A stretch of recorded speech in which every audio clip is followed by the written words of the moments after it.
সেখানে যদি বিএনপির কোনো নেতাকর্মীরা থাকতো সেখানে উনি ছাড় দেন নাই। সেই নেত্রী ছিলেন আমাদের বেগম খালেদা জিয়া। স্বাধীনতা সার্বভৌমত্বের ক্ষেত্রে আর অনেক ঘটনা আমার ভিতরে আছে।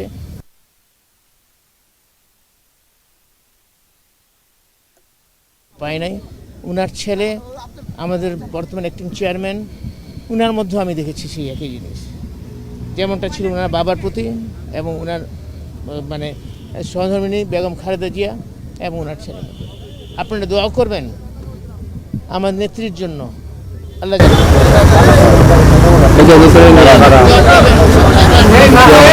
ওনাকে ওনার উপর অর্পিত দায়িত্ব উনি ন্যায্যতার সাথে সঠিকভাবে পালন করতে পারেন, যাতে দেশের জনগণ উপকৃত হয়।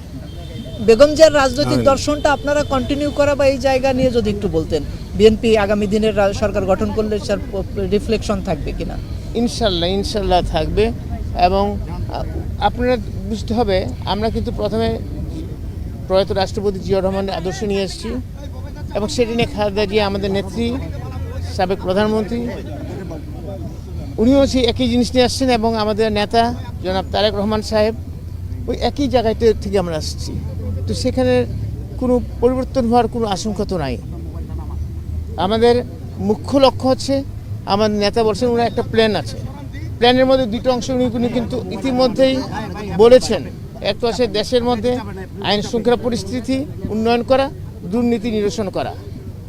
এই দুটো কিন্তু উনি অলরেডি জাতির সামনে নিজেকে প্লেজ করেছেন। তো আপনি নিশ্চয়ই বুঝতে পারেন উনার কথাবার্তা, উনার কনফিডেন্সটাকে, লেভেলটাকে আপনি নিশ্চয়ই বুঝতে পারেন।